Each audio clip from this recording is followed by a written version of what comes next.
Welcome, everybody, to the Security Guy and the CIA Spy Show podcast, where we are keeping you on top of what is new and ahead of what is next at all times on all things security, tech, and digital literacy.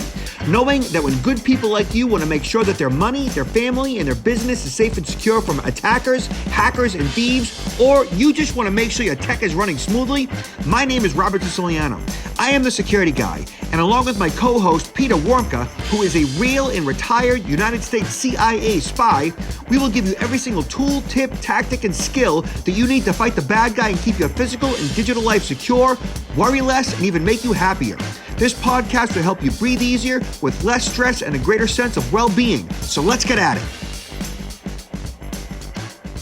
And welcome to the Security Guy and CIA Spy Pod broadcast. I am Robert Siciliano, and this is Peter Warmka. Robert, how are you? I'm doing pretty good, Peter. Happy holidays post-Thanksgiving to you. How was your holiday season so far? So far pretty good. I think we got some family members that maybe came down with COVID though, but it's going around. I'm traveling a lot, and not many people are nobody's wearing a mask anymore. And I'm just constantly hearing more and more stories of people getting COVID, like when they're coming back on the airplane. It just seems to me the airplane and the airports are really, really kind of risky areas these days, especially coming back on these long flights from international trips. Yeah. A lot of kids. Yeah. Well, people are filthy animals, you know? Well, this too. It's true. But I mean, fortunately, it doesn't seem to be as serious as, the earlier cases of COVID, but it just seems to be like it's all over. I mean, the chances of getting it are really increased a lot, I think. Yeah. Yeah. I'm on my third booster, I guess. Yeah, I just got my fourth booster.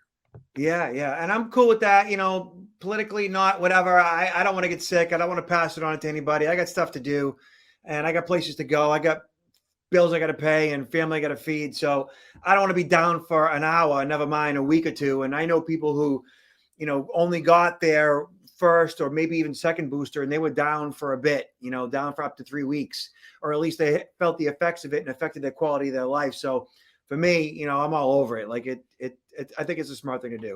Yeah. Other than that, things are good. We had a great Thanksgiving. What about you? Yeah, I got a problem with eating. I eat till I can't move, and I just can't stop. Like I just don't stop, and I eat and I stuff my face, and then I don't sleep because I'm so full. My body still digest. I'm just a mess. I got to stop it. I got a secret for you. I think there's a lot of people with that same problem, including myself. Yeah, you'd think like I'd learn, and I haven't learned yet. Like I'm 54 years old. How come I still abuse myself like that? I don't get it. But it's been good. It's all good. Yeah. And so welcome everybody. Hopefully you all had a happy holiday, and we still have a lot to go. We already got our Christmas tree. Awesome. A real one or the real one, I presume, huh? It's a real one. Yeah. I've never got a Christmas tree in November, but my kids, they're getting a little bit older. I don't know how much longer we're going to have them for. So my 14-year-old was kind of whining about it. Like, we want the Christmas tree now. And I was like, all right, I'm not going to argue with that. So she participated in all the decorations and everything. If she's in the spirit, I'm in the spirit. So it's all good. Well, there's definitely a spirit of shopping going on from what I'm hearing. And that's, of course, this is the season where a lot of people can be also taken advantage of, right? With so many scams. Yeah, which leads us to all kinds of stuff to discuss. Right here, Bleeping Computer discusses Russian cybergangs stole over 50 million passwords this year. So here we are in 2022, and this article came out right before the holiday. At least 34 distinct Russian-speaking cybercrime groups using info-stealing malware, malicious software like Raccoon and Redline, which is the name of the malware, have collectively stolen over 50,000 account passwords from over 896,000 individual infections from January to July. That was like in the first 7 months. The stolen credentials were for cryptocurrency wallets, Steam, Roblox, Amazon, and PayPal accounts, as well as payment card records. So 111 countries were targeted. US being the biggest one, then Brazil, India, Germany. Rise of info stealers. So let me see. 34 active cybercrime groups. Passwords stolen, 50,000 plus. Cookie files exfiltrated, 2 billion. Crypto wallets breached, 113,000. Payment cards compromised, 103,000. So I wanted to go to where? Right here. The workers are responsible, workers meaning the hackers, are responsible for driving traffic to the malware dropping sites, which they do by using YouTube videos. So they're using YouTube as a platform to spread malware. Black SEO poisoning, laced torrent files, or malicious social media posts. Peter. Well, this is very interesting because they're using YouTube. I love YouTube. I think a lot of the listeners do too. And when you start watching a particular video or two, all of a sudden, YouTube is going to use its algorithms to push out more videos that will appeal to you. So if they're using YouTube, they're probably making a variety of types of YouTube videos that will be attractive to a wide audience. And I'm thinking that this is much more serious than just reading how many passwords in total? I mean, this is the tip of the iceberg, because we talked about this before, Robert. And most individuals, the majority of individuals, do not have a unique password for every single account that they have. So many people will use the same password for multiple accounts. So if they get a particular password, it's not just one. You can count it as one in a statistic. You can probably multiply it by 5 or 10. I don't know. Right. So once the bad guy has your credentials, they have your username, which generally is an email address. They have your password for whatever account that they ended up, compromising via info stealing malware. Then they take that username, generally an email address, and that password for whatever site they compromise, and they use what's called credential stuffing software, where they will then stuff those credentials into hundreds or thousands of different websites simultaneously. So if you're using the same passcode across multiple sites, it makes it very easy for the bad guy to get into all of your various sites that you are a party to. So the best way to deal with this proactively, number one, is not to have the same passcode across 2 sites, never mind 20. So using a different passcode across all your sites. And that requires, for most people, a password manager software. So here I do a quick Google search for password manager, and there's articles that show up like top 10 cybersecurity.com. Consumer Voice has 10 best password managers. I like to scroll down to this article via PC Magazine, the best password managers of 2022. Click on that. It opens up to the best password managers that PC Magazine investigated. They did the research on it for Dashlane, Keeper, Zoho, Bitwarden, LastPass, 1Password, LogMeOnce, NordPass, RoboForm, etc. And from here, password managers facilitate you being able to create a different passcode across each account, updating all of your existing accounts with a new passcode, and it automatically takes you to the various websites you want to go to via the password manager. This really is the most effective way to manage and store and create passwords in multiple accounts. And on top of that, you want to have multi-factor authentication for every and all critical sites. Absolutely true. Yeah. Peter, you use the password manager, I'm sure. Yes, I do. I use one that's been around for a while, but it's one that also it had been hacked a number of years ago. And so that's not foolproof either. We have to be, and a lot of these password managers, they'll allow you to put in the password you want, but they'll also recommend stronger passwords, and they'll also let you know, hey, it's about time to update. They'll constantly remind you of how you can continue to improve your password hygiene, which is good. I highly recommend using the password manager these days.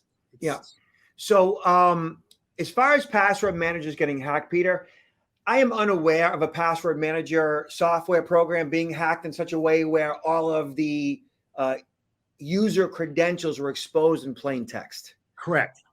So there are breaches of password managers, but none that I'm aware of where our data was exposed. Yeah. So the low-hanging fruit is not the password manager software, the company themselves, their servers being cracked or hacked. The vulnerabilities are the low-hanging fruit where the users are using the same passcode across multiple accounts and their credentials are being stuffed into various sites. So if you're not using a password manager, people, then chances are you have the same or similar passcodes across multiple accounts. Either that, or I find there are quite a few people that will write down the password, right? And they'll have it maybe inside their wallet or their purse, or maybe even on their phone. You know, they'll have a document that pops up with their different passwords. Yeah, and that is okay, you know, but I think the easiest way to go about it for me, for $20 a year, a password manager works across probably the 15 or 20 different devices that I have. One license covers me everywhere, across operating systems, across browsers, across devices. And look, if something happens to me, like if I die, my wife and kids have access to my password manager to settle my affairs, to get access to all of our accounts and so forth. So it's a great, you know, tool for the afterlife as well, as morbid as that sounds. Yeah, good point there. So one thing I wanted to point out to peeps is if you go to protectnowllc.com, my company website, and scroll down from the top to the bottom, you will see, check if your email has been breached and check our email checker. And what we have right here is access to over 13 billion, or about 13 billion stolen records that were essentially accessible on the dark web. So if I type in, say, ROBERTSICILIANO @gmail.com, and I click search. Check this out, Peter. So right here, your email and possibly your password have been stolen in the following breaches. In February of 2018, a massive collection of 2,844 breaches included email addresses and passwords, including my email address, and passwords associated with what accounts, I have no idea, right? Apollo in July of 2018, sales engagement site had 126 million email addresses compromised. A Bitcoin forum in Bitly, both in 2014. Cafe Mom, Cove in 2020. Discus, Dropbox, Epic, Forbes, Photolog, GateHub, Gravatar, Last.fm, LinkedIn, which many people are a party to in 2016, 164 million email addresses and passcodes. So for me, knowing this with my username for various accounts was compromised, not because I did anything wrong, but because these sites were breached because they were hacked. You know, I just have to go into each one of them and change my passcodes to tighten them up and enable two-factor authentication. And I do that with the assistance of my password manager. My password manager creates a long and strong uppercase, lowercase, numbers, and characters password for each of these sites. And I just train the password manager to recognize each site. So when I want to visit, say, LinkedIn in the future, I simply just, you know, go to my password manager, go to LinkedIn, it automatically takes me right there, and it automatically logs me in. And if I have two-factor authentication set up, I get a one-time passcode to my mobile phone, and I add that in, and I'm on the site. That's wonderful. Can you repeat again where the listeners can find it on your website? Yeah. So if you go to protectnowllc.com, protectnowllc.com, and then scroll to the bottom. So if you go to the home page, scroll to the bottom, it's like just right down here. Email checker and password checker. You can actually check to see if your passcode has been compromised too. And we don't like access this data. We don't even have access to anything. We don't store anything. It's allowing you to scan files. One of the most used passwords, if I type in right here, 1, 2, 3, 4, 5, 6, 1 through 6 is used 37 million times as a passcode, right? And the word PASSWORD, password, is used 90. Let me see if I did that right. Let me hold on one second. PASSWORD, password, is used, 99,636,000 times. And password 1 is used 3,262,000 times. Like, bad guys know this. Bad guys know easy to guess, easy to hack, easy to crack words out of the dictionary, sequential numbers on the keyboard. Like, bad guys know this. They're not stupid. I mean, this is what they do for a living. So it's really up to us to, do our own due diligence, digital literacy, password managers, different passcode across multiple accounts, use a password manager and multi-factor authentication. If at the end of this show today, you don't have a password manager, I don't know what to tell you. Exactly. We've been talking about this so long. So many people highly recommend it. And if you want to be a low-hanging fruit, well, that's what you will become, because you make it just so much easier for the bad guys to get to you. Right. All right, Peter, check this out, right? So the Club Q. Oh, yeah, I heard about this one. Mm-hmm. Oh, man. So another active shooter, deranged individual that goes into a nightclub and, mows down 5 people, a bunch of others injured. And this guy, Richard Fierro, who was, on site with his daughter's boyfriend, his spouse. This guy is an Army veteran. I think he served 4 tours in Afghanistan. And he, his training kicked in. CNN interviewed him. I'm going to play a couple of minutes of what he had to say. If y'all have not seen this video of Richard Fierro talking about what he did and how he did it, I mean, this is the definition of a hero. I mean, this guy selflessly went after this guy, guys armed with 2 different firearms, and he beat the guy with his own gun. So I'm going to play a little bit of that video right now, Petey. You ready? Yes. Fell against it's like a bench seating. And I at that point, I saw the shooter. I had no idea what was going on, but apparently I saw him going to the patio area, because I saw a lot of people in the window, or it may not even been a window left, but I saw a lot of people, and this guy was there, and I saw the ACU pattern flak vest. And for me, that was like, there's a handle, I'm getting it. So I ran across the room, grabbed the handle, pulled him down, and then started to, actually, I think I went for his gun with him. His rifle flew in front of him, and the young man that tried to jump in there with me, we both either pulled him down or whatever, but he ended up at his head, and right next to the AR. And then with the AR, I told him, push the AR, get the AR away from him. The kid pushed the AR. I don't know what his name was. And then I proceeded to take his other weapon, the pistol, and then just start hitting him where I could, but the armor's in the way. And I found a crease between his armor and his head, and I just started wailing away with his gun. And then I told the kid in front of me, kick him, keep kicking him. And I was guiding him. I was telling people, call 911, call 911. I brought him down. I was in mode. I was doing what I do downrange. I trained for this. I don't want to ever do this. I didn't even retire because I was done doing this stuff. It was too much, and it came in handy, and I got to protect my kid. I lost my kid's boyfriend. I tried to have everybody in there. I still feel bad that there's 5 people. There's 5 people that didn't go home. And this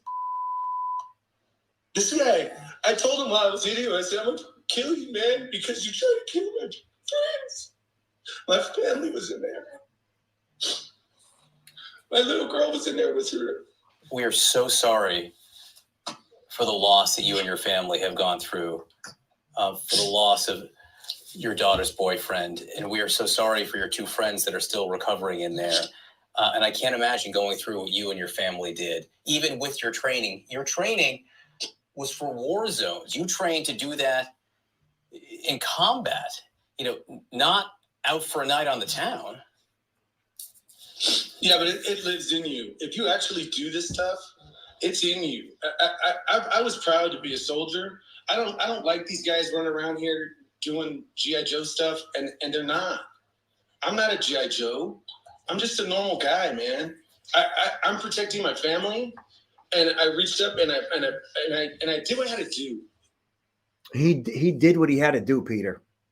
Yeah, and I think that one of the big points here is the training and conditioning he had that he received while in the military, where he just kicked in automatically. And we talk about this a number of times, is the whole for us where situational awareness comes into play and is so important. And I don't think I ever talked about this, Robert, but when I first started out in the CIA, I actually went to a 2-week, really intensive course that became instrumental for me in developing situational awareness. Whether you were in a car driving and be consistently aware of who was in front of you, who was in back of you, who was on each side. When you get up to a traffic light, always leave enough space between your car and the next car that if something happened, you could get out of there and you weren't penned in. Always looking for what's going to be my escape if something were to happen.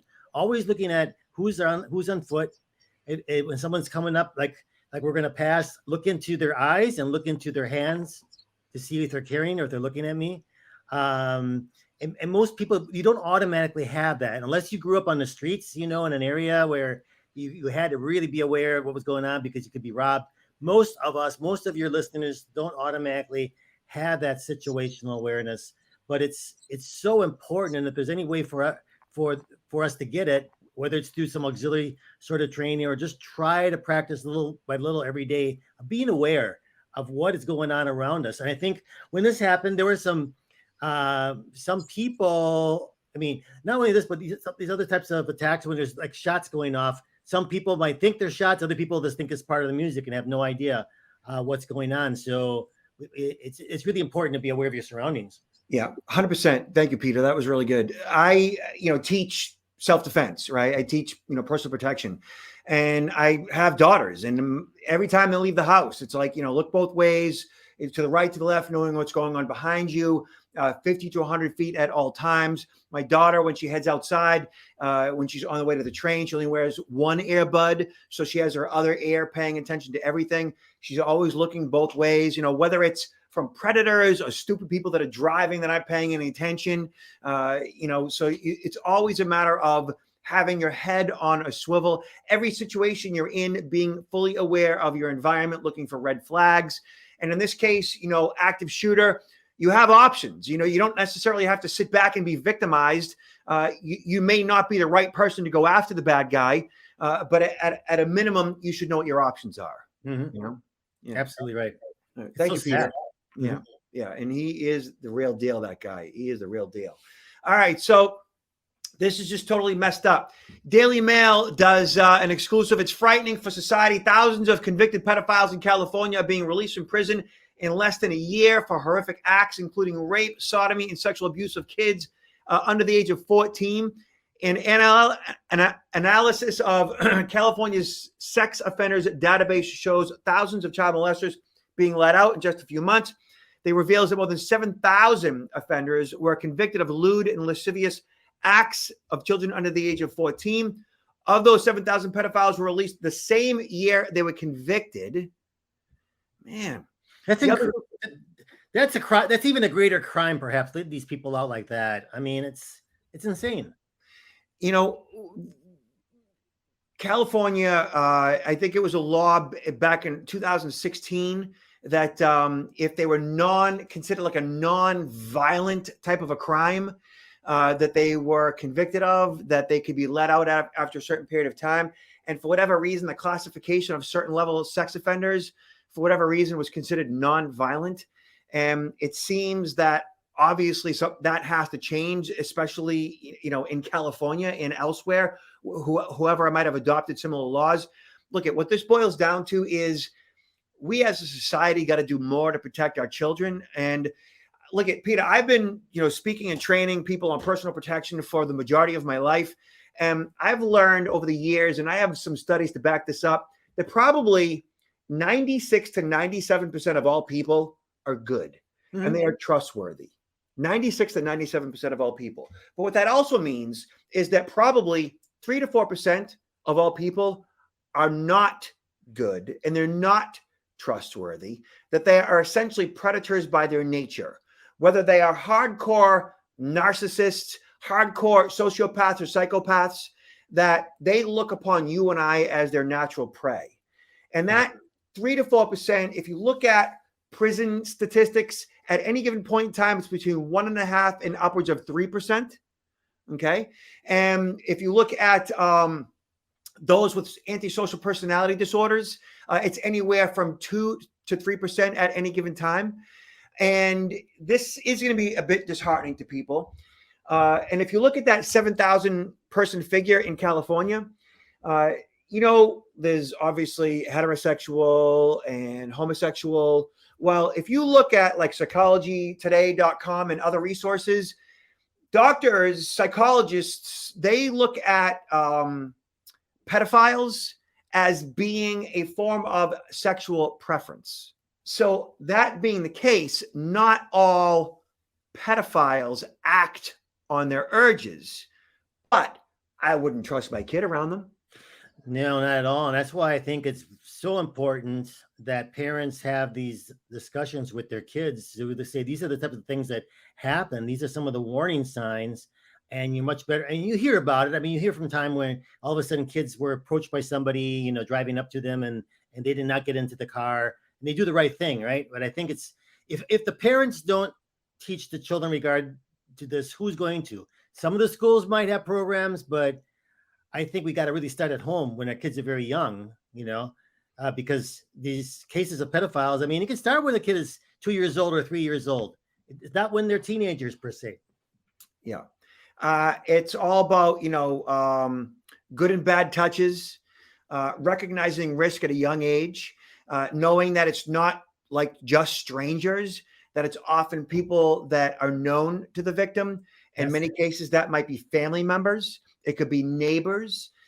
So it's really important that parents are engaged in this uncomfortable dialogue, uncomfortable conversation with their family members at a young age, because this is the world that we live in.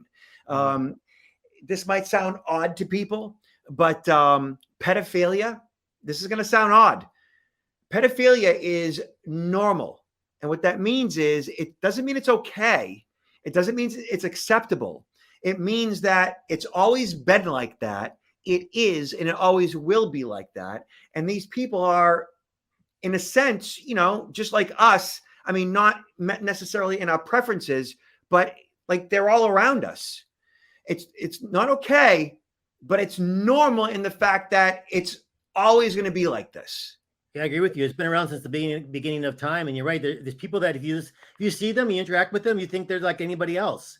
But, they have that side to them. Yeah.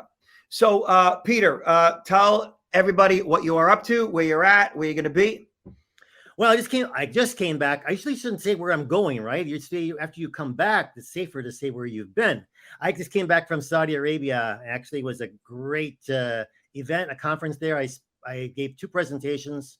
And it was very interesting. I hadn't been there in 15 years, so I saw a lot of interesting progress, and I just enjoyed it.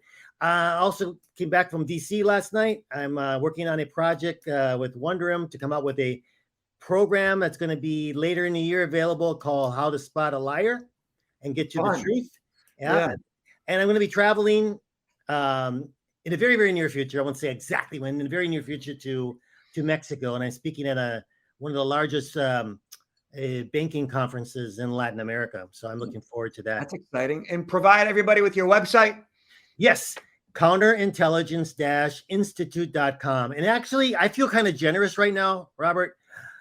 Within 10 minutes of this broadcast finishing, I'm going to offer my feature course, Confessions of a CIA Spy, The Art of Human Hacking, with a 50% discount. Just use the code SPY50, SPY50, okay, 50. And that'll be up there within 10 minutes for the first 50 people that get in there. We'll get it, but give me about 10 minutes to update the site. I say this is like an entire career of experience and insight put into 3-hour course. So I consider it pretty interesting, pretty invaluable if you're interested in this type of thing. And that's at counter-intelligence.com. Sorry, counterintelligence-institute.com.